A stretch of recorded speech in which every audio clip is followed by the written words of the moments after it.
Bought a new chain ring for my bike. It's a Snell brand. It's only 12 bucks off of eBay. I have one on there now. It's a 32 teeth version. And this is a 34. Well, it's kind of a hybrid bike. It's an old Raleigh C40 that I upgraded a bunch of parts on. Got rid of the 3x up front here. I could go riding on the trail and drop the chain all the time and phantom shifts. Could never get it dialed in. So I decided to try a narrow wide chain ring. Just go single. And wow, am I impressed. After 2 years of riding, never had problems dropping the chain.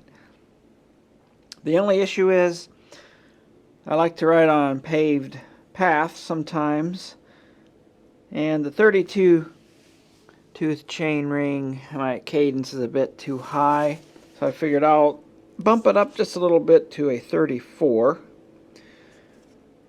I don't want to go too high because I don't want to lose my climbing ability when going on the trail, so that's why I thought I would try this one. So this ring is 7075-T6 aluminum 104 BCD. That's the diameters between these bolts here.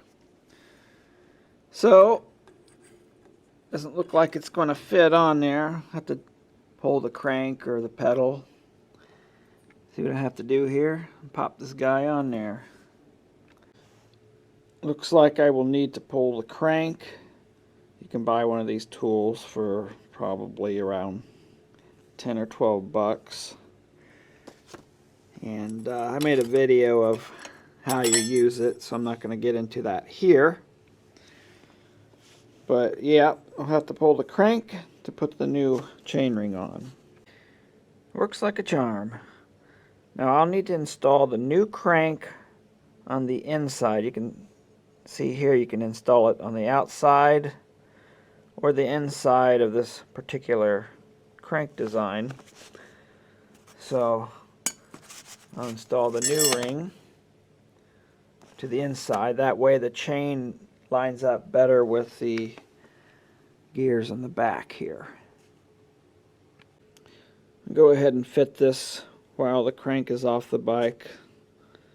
It's a little easier and have to fumble around with the hardware. That's probably why it was a little cheaper, because I didn't need to buy the hardware with it this time. I already have the hardware, so that might be why this was a little more. Oh, I should also mention you have to make sure you have enough chain length as well. Since I'm only going up a couple, I had plenty already, so I'm not too concerned there. Okay, it's all installed. I checked to make sure I had plenty of chain length in the largest gear ring there. So yeah, there's plenty of space there. It's about a 10-minute job, nothing big. Just inspect the wear on this gear here, since these are aluminum. Really just superficial wear. You know, the teeth look good.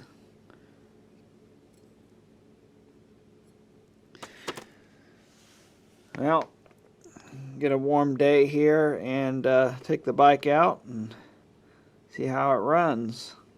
I don't expect there will be any problems. I should have a nicer top gear now, a little lower cadence. But that'll do it for this one. Thanks for watching.